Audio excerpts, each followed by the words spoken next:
నల్గొండ జిల్లా కేంద్రంలో దారుణం చోటు చేసుకుంది. కన్న కొడుకునే తండ్రి కిరాతకుడుగా మారి హత్య చేసిన ఘటన, ఆ తర్వాత తను కూడా తనువు చాలించిన ఘటన ప్రస్తుతానికి కలకలం రేపుతోంది. మరింత అదనపు సమాచారం అందించడానికి మా కరెస్పాండెంట్ చంద్రశేఖర్ సిద్ధంగా ఉన్నారు. శేఖర్, యాక్చువల్లీ జరిగింది ఏంటి? ఘాతుకం ఎలా జరిగింది? అలాగే నైబర్స్, ముఖ్యంగా పక్క ఇంటి వాళ్ళు కానీ ఎదురింటి వాళ్ళు కానీ వాళ్ళ గల్లీలో వాళ్ళు చెప్తున్నటువంటి విషయాలు ఏంటి వీళ్ళ ఫ్యామిలీ గురించి?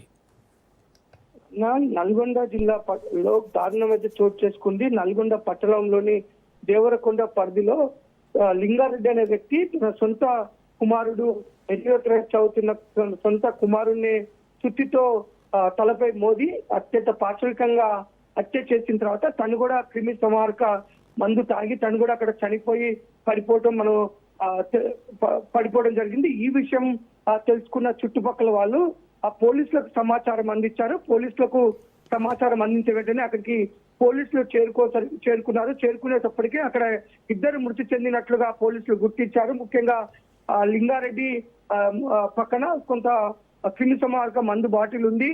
పక్కనే తన రక్తపు మడుగులో చనిపోయిన 13 ఏళ్ల కన్నీత్ రెడ్డి ఉన్నారు.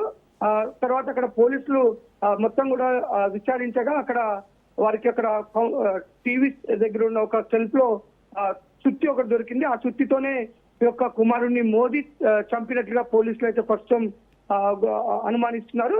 ఆ లింగారెడ్డి కొంత ఎలక్ట్రికల్ డిపార్ట్మెంట్ లో అసిస్టెంట్ లైన్ మెన్ గా పనిచేస్తున్నాడు. తనకి కొంత యాక్సిడెంట్ అవడం వల్ల తను రెస్ట్ తీసుకుంటున్న పరిస్థితి ఉంది. ఈ నేపథ్యంలోనే మరి ఏం జరిగింది? ఒక పక్క వారి భార్య కూడా చెప్తుంది, మా మధ్య ఎలాంటి విభేదాలు లేవు, నేను డ్యూటీ కోసం వెళ్ళాను, తను మధ్యాహ్నం రెస్ట్ తీసుకుంటాడు కాబట్టి డిస్టర్బ్ చేద్దాం, నేను ఫోన్ చేయలేదు. తర్వాత నాకు పోలీసుకి ఫోన్ చేసి తర్వాత వచ్చేసరికి ఈ విధంగా జరిగిపోయింది. మరి తను ఎందుకు ఆ విధంగా ఫీల్ అయిపోయాడో తెలియదు. కానీ ఆ లింగారెడ్డి తన కొడుకుని సుత్తితో తలపై మోది చంపిన తర్వాత తను కూడా ఆత్మహత్య చేసుకొని మృతి చెందినట్లుగా ప్రస్తుతం పోలీసులకు ఒక అంచనాకు వచ్చారు. ఆ యొక్క మిస్టర్ డెడ్ గా డెత్ గా అయితే వీళ్ళు కేసు నమోదు చేశారు. ఈ 2 మృతదేహాలకు సంబంధించి విచారణ జరుగుతుంది. విచారణ అనంతరం పూర్తి వివరాలు తెలుస్తా అని చెప్పారు. ప్రస్తుతం అయితే ఆ లింగారెడ్డికి తన కొడుకు అయితే పోస్ట్ మార్టం నిర్వహించారు. పోస్ట్ మార్టం అనంతరం కుటుంబ సభ్యులకైతే డెడ్ బాడీస్ అప్పచెప్పారు. పోస్ట్ మార్టం రిపోర్ట్ వచ్చిన తర్వాత మొత్తం పూర్తిగా క్లారిటీ వస్తుంది. క్లారిటీ వచ్చిన తర్వాత మేము వివరిస్తామని పోలీసులు చెప్తున్నారు.